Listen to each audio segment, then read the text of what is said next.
কুপনে মিলছে বই, নব প্রজন্মকে বইমুখী করতে হাড়োয়ার বইমেলায় অভিনব উদ্যোগ। বর্তমান মোবাইল ইন্টারনেটের যুগে বই ছেড়ে মোবাইল স্ক্রিনে বুঁদ হয়ে বসে থাকে ছাত্রছাত্রী শুরু করে 8 থেকে 80 সকল বয়সের মানুষ। ইন্টারনেটের যুগে ফেসবুক থেকে ইউটিউবে স্ক্রলিং করতে করতে কখন যে সময় পেরিয়ে তা বুঝে উঠতে পারে না অনেকেই, কিন্তু এর ফলেই অজান্তে যে বই পড়ার মতো একটি সভ্যতার বিনাশ হতে চলেছে তা অনেকের কাছে অধরা।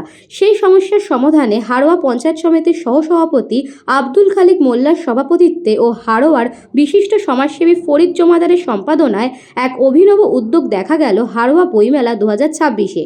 ছাত্রছাত্রী থেকে শুরু করে সকল শ্রেণীর মানুষের কাছে বইয়ের প্রতি আগ্রহ বাড়াতে অভিনব উদ্যোগ দেখা গেল বসিরহাটের সুন্দরবন বিদ্যাধরী নদীর তীরে হাড়োয়া বইমেলায়। চতুর্থ বর্ষের হাড়োয়া বইমেলা যেন এক টুকরো বিদ্যাপীঠ হয়ে উঠল।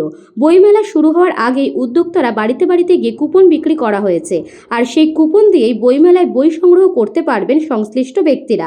মেলা কমিটি সূত্রে জানা গিয়েছে, লক্ষ লক্ষ টাকার মূল্যের কুপন বিক্রি হয়েছে। এর মাধ্যমে একদিকে যেমন বই বিক্রি বাড়বে, ঠিক তেমনই বই বিক্রি নিয়ে অনেকটা নিশ্চয়তা বাড়বে। বাংলার বিশিষ্ট সঙ্গীত শিল্পী কেশব দেশ উপস্থিতিতে এই বইমেলার আনুষ্ঠানিক উদ্বোধন করা হয়। তাদেরকে প্রমোট করা, তাদেরকে নেক্সট স্টেজ দিয়ে তাদেরকে তুলে আনা, তাদের ভয় ভাঙানো, তাদের সোশ্যালিটি করা, এটা আমাদের উদ্দেশ্য। আমরা চতুর্থ বর্ষে হাড়োয়া প্রাণের বইমেলা তার শুভ সূচনা আজকে ইতিমধ্যে হয়ে গেল। আমাদের সবথেকে বড় আকর্ষণ হচ্ছে যে আমরা ক্রেতা বই কেনা, আমরা বাড়িতে বাড়িতে কুপন পৌঁছা দিই এবং সেই ক্রেতারা যারা বই কেনে তারা স্টলে এসে কুপন দেখিয়ে বই পায়। তার মানে উদ্বোধনের আগে আমাদের অলরেডি কম বেশি 3 থেকে 4 লক্ষ টাকার বই সেল হয়ে যায়।